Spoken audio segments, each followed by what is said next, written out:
నేటి బాలలే రేపటి పౌరులు. అట్లాంటి పౌరులు ఏ విధంగా తీర్చిదిద్దడంలో శ్రీరంగారం గ్రామం ఉత్తమ జీపీఏలో 10/10గా విరమించిందో ఒక్కసారి మీకు 10/10 వచ్చింది. 10/10 అంటే ఇవాళ ప్రైవేట్ స్కూల్లో రావడం లేదు. అట్లాంటి సర్కార్ స్కూల్లో ఇంత డెవలప్మెంట్ అంటే మామూలు మాట కాదు. అది మేడ్చల్ జిల్లాలో ఎక్కడ కూడా రాలేదు. అట్లాంటి ఈ స్కూల్కే 10/10 వచ్చిందంటే మరి ఇలా ప్రధానపడి పాత్ర ఏందో, ఉపాధ్యాయుల పాత్ర ఏందో, పిల్లల పాత్ర ఏందో ఒక్కసారి మనం రౌండ్ వచ్చి చేసాం అనుకో. ఒకసారి సర్కార్ స్కూల్ రౌండ్ వేసి తప్ప. నమస్కారం అమ్మా, నీ పేరు? నా పేరు వరిలి సార్. మీ ఊళ్ళో శ్రీరంగారం నీ పేరు వినిపిస్తుంది. 10/10 వచ్చిందని చెప్పి ప్రతి ఒక్కరి నోట నీ మాట వినిపిస్తుంది. మరి ఏం చేస్తాడు మీ నాన్న? ఏం చేస్తుంటాడు? మా నాన్న పోస్ట్ మ్యాన్ సార్, బోయినపల్లిలో ఎస్ఓ. మా mother VRS village revenue assistant. ఇట్లాంటి ప్యూర్ ఫ్యామిలీలో ఉండి కూడా నువ్వు 10/10 వచ్చింది నీకు అంటే ఎట్లా అనిపిస్తుంది? చాలా హ్యాపీగా ఉంది సార్. ఫస్ట్ మా టీచర్స్, మా పేరెంట్స్ ప్రోత్సాహంతో ఈ స్థాయికి వచ్చాను సార్. ఇప్పుడు మా టీచర్స్ మళ్ళీ మా హెచ్ఎం సార్ ప్రోత్సాహంతో నాకు IIIT బాసరాకి అప్లై చేశాను సార్. తప్పకుండా అందులో సీట్ వస్తుందని ఆశిస్తున్నాను. మరి మీ స్కూల్లో ఇప్పుడు తోటి విద్యార్థులకు నువ్వేం చెప్పదలుచుకున్నావు? నీళ్ళకి ఎట్లా కష్టపడితే, ఏ విధంగా కష్టపడితే నువ్వు ఈ ర్యాంక్ వచ్చింది?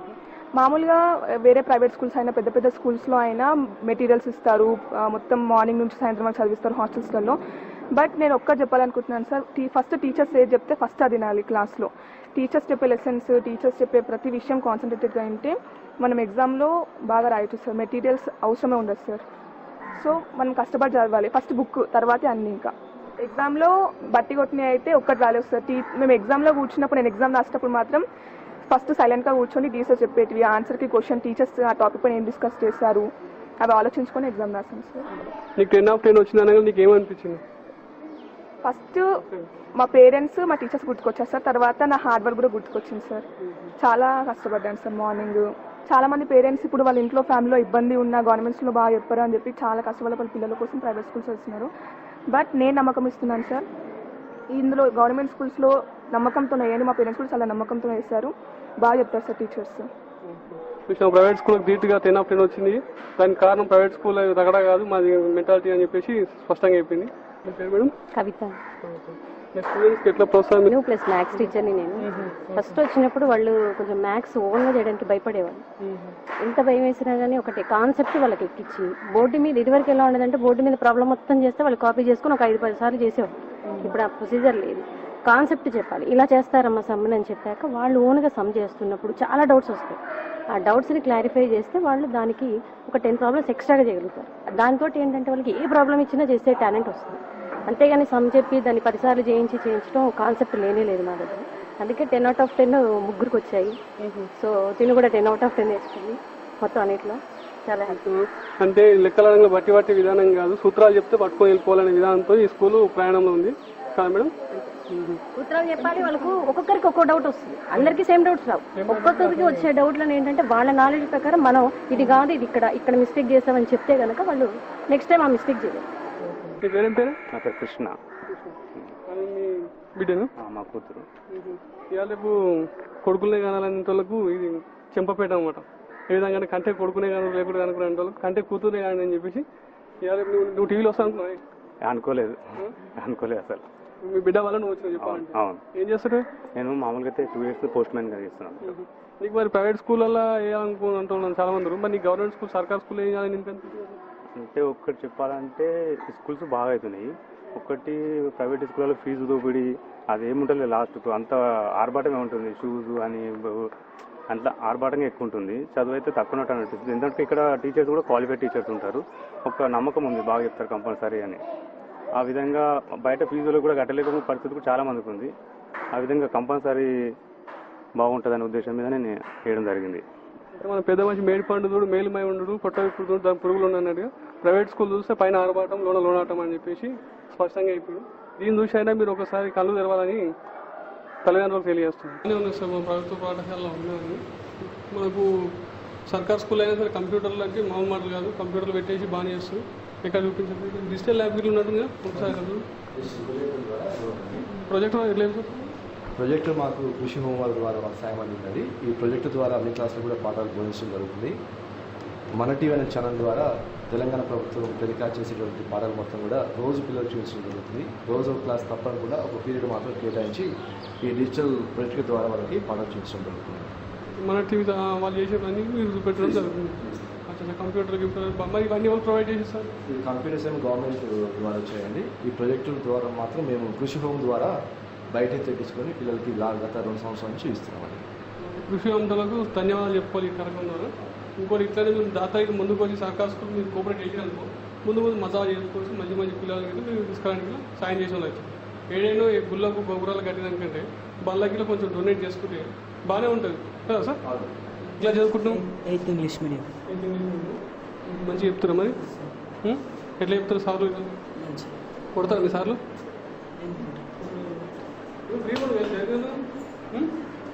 సరే మంచిగా ఉంది ఇక్కడ. ఏం పేరమ్మా నీ పేరు? హర్షిని. గట్టిగా మాట్లాడతావా?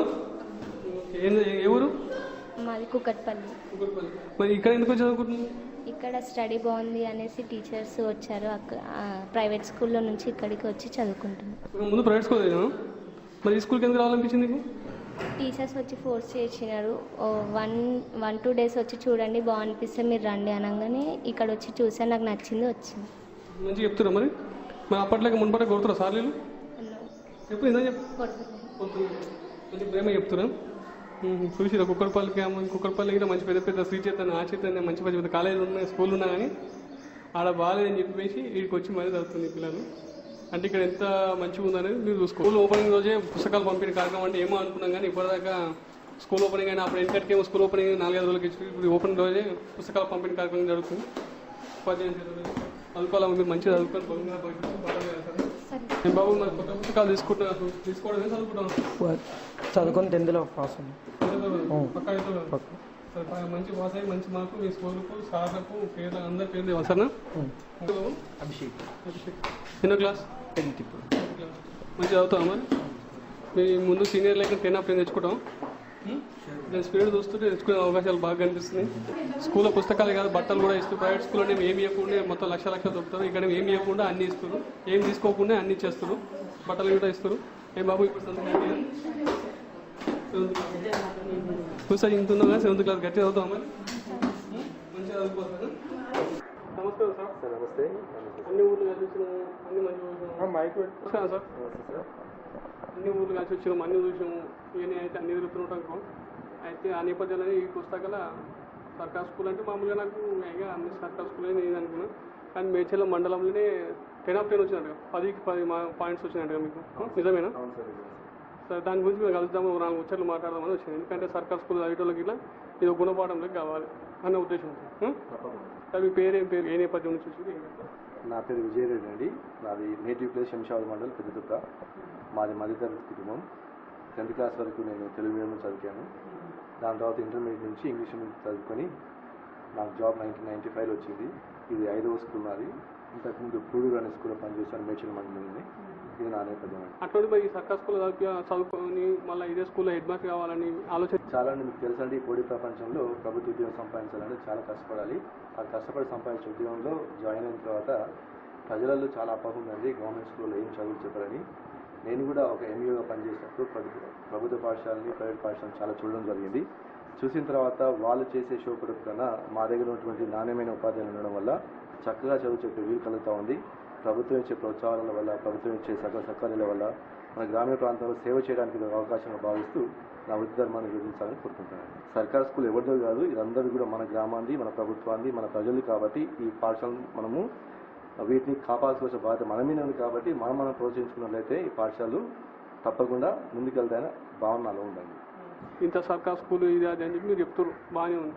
మీ ఆయాంలో మీరు చేసి ఇక్కడికి వచ్చిన తర్వాత నేను ఇది 3rd year, 3 అకాడమిక్ ఇయర్స్ అయిపోయాయి. కాబట్టి నేను వచ్చిన తర్వాత ఈ పాఠశాలలో కొన్ని సౌకర్యాలు పేరెంట్స్ కమిటీ ద్వారా కానీ, ఎస్ఎంసీ వాళ్ళ ద్వారా కానీ, సర్పంచ్ గారి ద్వారా కానీ, లేదా మా కార్పొరేట్ సెక్టర్స్ కృషి హోమ్ ద్వారా కానీ చాలా సౌకర్యాలు ఏర్పాటు చేసుకోవడం జరిగినది.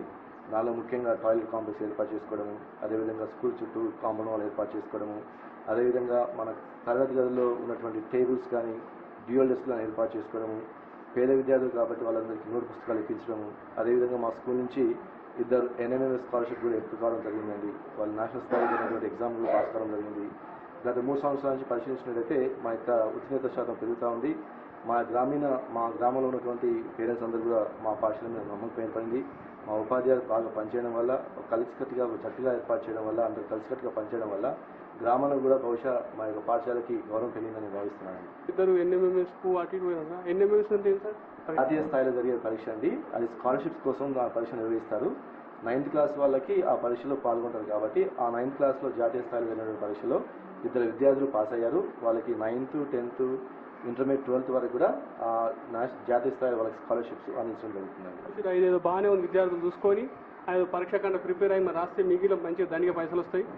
మీ చదువులకు మీ అయ్యమ్మని అడగాల్సిన అవసరమే లేదు. 10.10 వచ్చింది అట్లా అంటే ఈయనే దగ్గర మొత్తం అందరు విద్యార్థులు అలా ఉండదు కదండి. ఒక్కొక్క విద్యార్థి ఒక విధంగా ఉంటారు కాబట్టి ఆమెకు ఉన్నటువంటి టాలెంట్ ద్వారా అక్కడ ఉన్నటువంటి ఫెసిలిటీస్ ద్వారా పేరెంట్స్ కూడా కొంచెం ఎడ్యుకేటెడ్ కాబట్టి వాళ్ళు పట్టించుకోవడం కూడా అందరి సహకారంతో ఈ విధంగా విజయం సాధించాలనుకుంటాను. కానీ ఒక అమ్మాయి సాధించిన తర్వాత అందరూ సాధిస్తారని నమ్మకం కూడా మనకు ఉండదు కాబట్టి యావరేజ్గా చూసినట్లయితే ఏ విధంగా స్కూల్లో కష్టపడుతున్నారు ఇంటి దగ్గర పోయిన తర్వాత కూడా గంటన్నర పాటు తల్లిదండ్రుల సమక్షంలో ఏం జరుగుతుందో తెలుసుకుంటే ఇంకా ఫలితాలు మీరు తెలుసుకోవచ్చని అధికారులు ఇప్పుడు ఇంత రిజల్ట్స్ ఇంత పనిచేస్తుంది మీ అధికారుల ప్రెజర్ ఏమైనా ఉంటుందా లేకపోతే వాళ్ళు మంచి సాయం? మాది మేడ్చల్ జిల్లా అండి, చాలా చిన్న జిల్లా. మా జిల్లాలో దాదాపు 105 స్కూల్స్ మాత్రమే ఉన్నాయి. మా కలెక్టర్ గారు ఎవ్రీ 6 months ఒకసారి సమీక్ష సమావేశం నిర్వహిస్తారు, చాలా సలహాలు ఇస్తారు. మా డీఓ గారు కూడా చాలా విజిట్ చేస్తుంటారు. హెచ్ఎంస్ మీటింగ్లు కానీ రివ్యూ మీటింగ్లు కానీ చాలా సలహాలు ఇస్తుంటారు. వాళ్ళకి ప్రెషర్ కాకుండా వాళ్ళ దగ్గర నుంచి ప్రోత్సాహం ఎక్కువగా ఉంటుంది కాబట్టి మేము స్వేచ్ఛగా పనిచేయగలుగుతున్నాం. మా సమస్య వాళ్ళు తెలియజేయగలుగుతున్నాం. వాళ్ళు రావడం వల్ల మాకు సమీక్ష సమావేశం నిర్వహించడం వల్ల ఇతర ప్రధానోపాధ్యాయుల నుంచి కూడా సూచనలు తెలుసుకొని వాళ్ళు ఏ విధంగా మంచి ప్రాక్టీస్ చేస్తున్నారు అది కూడా ఇంప్లిమెంట్ చేసుకోవడానికి అవకాశం దొరుకుతుందని. కాబట్టి ఈ విధంగా మా యొక్క అధికారుల నుంచి ఎటువంటి ప్రెజర్స్ కానీ ఏం లేకుండా మమ్మల్ని సరైన దారి నడిపిస్తారని భావిస్తున్నాను. మొత్తంగా బాగానే పథకాలు పెట్టింది కదా సార్, సన్న బియ్యం అవి అది మరి మీరు సాక్రిఫైస్ చేసుకుంటారా లేకపోతే సఫలీకృతం అవుతున్నాయా లేకపోతే? చాలా చక్కగా అండి. మధ్యాహ్న భోజన పథకం మాత్రం చాలా గొప్ప పథకం అండి. సన్న బియ్యం ఇవ్వడం ద్వారా విద్యార్థులు మొత్తం కూడా భోజనం చేయడానికి అవకాశం ఉంది. అదే కాకుండా నాణ్యమైనటువంటి భోజనాన్ని అందించడానికి అవకాశం ఉంది. వారానికి 3 సార్లు ఎగ్స్ ప్రొవైడ్ చేయడము, అదేవిధంగా శనివారం బిర్యానీ పెట్టడం కానీ వెజిటబుల్ బిర్యానీ జరుగుతూ ఉందండి. ఇదంతా కూడా తెలంగాణ ప్రభుత్వానికి కృతజ్ఞతలు చెప్పాలి. ఎందుకంటే మారుమూల ప్రాంతాలలో ఇటువంటి సౌకర్యాలు తీసుకొని విద్యార్థులు చదువుకోవడం చాలా కష్టం ఉంది. కాబట్టి మేము కోరుకునేది అంటే ఉచిత పాఠ్య పుస్తకాలు వస్తున్నాయి, ఉచిత నోట్బుక్స్ వస్తున్నాయి, యూనిఫామ్స్ వస్తున్నాయి, స్కాలర్షిప్స్ వస్తున్నాయి. అదేవిధంగా మధ్యాహ్నం భోజనం ఉంది, మంచి నాణ్యమైన ఉపాధ్యాయులు ఉన్నారు. ఈ సౌకర్యాలు ఉన్నప్పుడు మనం ఎందుకు పంపించాలని ప్రైవేట్ స్కూల్స్కి? మన పాఠశాల ఇటువంటి సౌకర్యాలు ఉన్నప్పుడు తల్లిదండ్రులు కూడా కొంచెం నమ్మకం పెట్టుకొని మా పాఠశాల తిరిగి పంపించినట్లయితే తప్పనిసరిగా అన్ని ప్రభుత్వ పాఠశాలలు మెరుగ్గా ధీటుగా రాణిస్తాయి. ఈ సంవత్సరం కూడా మా మేడ్చల్ జిల్లాలో గవర్నమెంట్ స్కూల్స్లో చదివిన విద్యార్థులు చాలా చక్కగా రాణించారు. ప్రభుత్వ పాఠశాలలు ప్రైవేట్ పాఠశాలలు ధీటుగా రాణించారు కాబట్టి చక్కని ఉదాహరణగా చెప్పుకోవచ్చండి. ఈ ఘనతల మీ యొక్క సహ ఉపాధ్యాయుల పాత్ర ఏమైనా ఉందా లేకపోతే మీ ఒక్కళ్ళు ఉందా? చాలా ఉందండి. మేము ఒక జట్టు కెప్టెన్గా ఉంటాం, మాత్రం జట్టులో ప్లేస్ మొత్తం చక్కగా రాణించగలుగుతాం కాబట్టి అందరి సహకారం చాలా 100%గా ఉంది. కాబట్టి మా దగ్గర చాలా వరకు కూడా 90% లేడీ టీచర్స్ ఉన్నారు. అయినప్పటికీ కూడా స్పెషల్ క్లాసులు పెడితే 8 o'clock నుంచి ఈవినింగ్ 6 o'clock వరకు కూడా బస్సు లేనప్పుడు కూడా చాలా సాక్రిఫైస్ చేయడం వల్ల వాళ్ళ కోఆపరేషన్ వల్ల వాళ్ళు మంచిగా చెప్పడం వల్లనే వాళ్ళు పట్టించుకోవడం వల్ల ఈ విధంగా జరిగింది. అంతేకాకుండా మా టీచర్స్ ఏం చేస్తారంటే విద్యార్థులు మొత్తం కూడా డివైడ్ చేసేసి ఒక్కొక్క టీచర్కి 3 పిల్లల్ని అప్పగించడం జరుగుతుందండి. ఆ విధంగా చేయడం వల్ల వాళ్ళు మార్నింగ్ కానీ ఈవినింగ్ కానీ ఏం చేస్తున్నారు కనుక్కోవడానికి ఫోన్ చేసి చదువుకుంటున్నారా లేదా, పేరెంట్స్ వేకప్ కాల్స్ అని ఉదయం లేపడం కానీ ఇటువంటి కార్యక్రమాలు కూడా చేయడం వల్ల బాగా సక్సెస్ కాగలుగుతున్నాం. ఇదంతా credit goes to all my teachers. హాస్టల్లో పెట్టినట్టుగా వీళ్ళు మా టీచర్లే ఫోన్ చేసి చెప్తారేమో. ఒక్కొక్క టీచర్కి 3 పిల్లలు 4 పిల్లలు దత్తత ఇవ్వడం జరుగుతుంది 10th క్లాస్లో. ఆ దత్తత తీసుకున్న పిల్లలకి ఆ టీచర్స్ పర్సనల్గా మాట్లాడే సమస్యలు ఉన్నాయా లేదా అటువంటి విషయాలు తెలుసుకొని వాళ్ళకి కావాల్సిన సపోర్ట్ ఇవ్వడం ద్వారా ఈ స్థితికి వచ్చామని అనుకుంటున్నాను. చూసిరా ఈ పరిస్థితి కలెక్టరు, సీఎంలు, పిఎంలు దత్తత తీసుకొని చూసి కానీ విద్యార్థులను దత్తత తీసుకోవడం, టీచర్ విద్యార్థులను దత్తత తీసుకొని ఘనతలు అయిపోయినంత విద్యార్థులు మీకు ఏ విధంగా సహాయపడుతుంది? విద్యార్థులు లేకపోతే మేమేం చేయలేమండి. ఎందుకంటే విద్యార్థులకు కొన్నిసార్లు మందలించినప్పుడు వాళ్ళు బాధపడుతుండొచ్చు. కానీ వాళ్ళకి తెలిసే విధంగా మందలిస్తాం. ఎందుకు మందలిస్తున్నామని చెప్పి మందలిస్తాం. వాళ్ళ ప్రోత్సాహం తీసుకుని మందలించి అదే మీ ఫ్యూచర్ ఈ విధంగా ఉండబోతుంది, 10th అయిపోయిన తర్వాత మీరు ఏ విధంగా రాణించబోతున్నారు, స్పెషల్ క్లాసు ఏది మోడల్ క్లాస్ ఇవ్వడం జరుగుతుందని మా దగ్గర ఈవెన్ చదువుతో పాటు వేరే సబ్జెక్ట్స్ కూడా చెప్తామండి. ఏ విధంగా కరికులర్ సబ్జెక్ట్స్ ఉన్నాయి మాకు. ఇప్పుడు for example games and sports ఉంది, కంప్యూటర్ ఎడ్యుకేషన్ ఉంది, వాల్యూ ఎడ్యుకేషన్ ఉంది. ఆ వాల్యూ ఎడ్యుకేషన్ పీరియడ్లో క్లాస్ టీచర్స్ కూడా కొంచెం మోరల్గా వాళ్ళకి ఎంకరేజ్ చేస్తూ విలువలు నేర్పిస్తూ రేపు రోజున పాఠశాల నుంచి బయటకు వెళ్ళిన తర్వాత ఏ విధంగా బ్రతకాలి. మీరే చూడొచ్చు బయట మన ప్రభుత్వ పాఠశాల నుంచి వెళ్ళిన విద్యార్థికి ఏదైనా పనపై చెప్తే కంప్లీట్ చేసుకొని వస్తారు.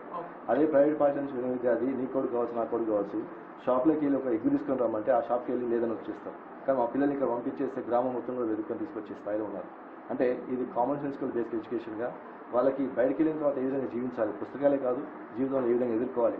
మీకు తెలుసు చాలామంది పిల్లలు ఇంట్లో పని చేస్తుంటారు, తల్లిదండ్రులు సాయం చేస్తుంటారు, పేపర్లు వేస్తుంటారు. ఇవన్నీ కూడా వాళ్ళ విద్యతో పాటు ఇవన్నీ కూడా అలవర్చుకుంటారు. కాబట్టి సమాజం రాణించడానికి చాలా అవకాశం ఉందండి ప్రభుత్వ పాఠశాల చదువుతూ. ఇప్పుడు ఇంత చేస్తారు మరి పూర్వం మీ దగ్గర అయిపోయిన పొరగాలంటే మంచి పెద్ద పెద్ద పొజిషన్ ఉంటారు, వాళ్ళని చూసినప్పుడు మీకు ఏమనిపిస్తుంది? చాలా సంతోషం వేస్తుందండి. నాకు జస్ట్ 2 years కింద 3 years కింద 2 batches నేను దాదాపు 23 సంవత్సరాలు అవుతుంది ఫీల్డ్కి రాది. నేను ఫస్ట్ పనిచేసిన స్కూల్ బ్యాచ్ వాళ్ళు గుర్తుపెట్టుకొని మా టీచర్స్ మొత్తం కూడా పిలిపించుకొని 2 schools పిలిపించుకొని సన్మానం చేసినప్పుడు వాళ్ళు చెప్పే పద్ధతి అంటే మేము ఏ విధంగా ఆ విధంగా బోధించామో ఆ బోధన చేసి అనుకరించి ఈ విధంగా చేయడం వల్ల మేము ఈ స్థాయిలో ఉన్నామని చెప్పినప్పుడు చాలా సంతోషంగా ఉంది. వాళ్ళలో ఇప్పుడు ఒక డాక్టర్ ఉన్నాడు, ఒక సైంటిస్ట్ ఉన్నాడు, ఒక PhD హోల్డర్ ఉన్నాడు. అంటే తెలుగు మీడియం బ్యాక్గ్రౌండ్ నుంచి వచ్చి గ్రామీణ ప్రాంతం నుంచి వచ్చి కూడా ఆ స్థాయికి లా చేస్తున్నారు, అదేవిధంగా CA చేస్తున్నారు. ఆ స్థాయికి ఎదిగారంటే నిజంగా అది చాలా అదృష్టం అండి. అది అందరికీ వచ్చే అదృష్టం కాదు, ఉపాధ్యాయ వృత్తికి అదృష్టం ఉంటుంది.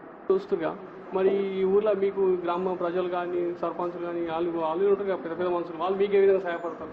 ఏదైనా పని చేస్తే ఆడవాడతారు, అడకాలు ఇస్తారేమో? అస్సలు లేదండి. గ్రామ వాసులు చాలా మంచి వాళ్ళు. బహుశా పేదరికంలో ఉండవచ్చు కానీ మాట విషయంలో కానీ వచ్చి సార్లకు కానీ ఉపాధ్యాయులను గౌరవించడంలో కానీ ఎటువంటి ఆటంకాలు కలగజేయలేదు. గత 3 సంవత్సరాలుగా మంచి కోఆపరేషన్ ఇచ్చారు. సర్పంచ్ గారు ఇచ్చారు, ఎంపీటీసీ ఇచ్చారు, ఉప సర్పంచ్ గారు, వార్డు మెంబర్స్, మా SMC చైర్మన్ ముఖ్యంగా ఏదైనా సమస్య పిలవగానే వచ్చేస్తారు, ఆ సమస్యకి సొల్యూషన్ కూడా చెప్తుంటారు. అందరం కలిసి పనిచేస్తున్నాం కాబట్టి అందరం కూడా గ్రామంలో మంచి పేరు. లాస్ట్గా ఫైనల్గా మీరు ఏం చెప్తాం అనుకుంటున్నారు? ఈ సమాజానికి ఈ పిల్లల నుంచి రేపటి పౌరులుగా మార్చే ప్రయత్నంలో మీరు ఏం చేస్తే బాగుంటుందని చెప్పేసి ఫైనల్గా ఏం చెప్తాం అనుకుంటున్నారు? ఏం లేదండి, తల్లిదండ్రులు మొత్తం కూడా ప్రభుత్వ పాఠశాల మీద విశ్వాసం ఉంచాలి.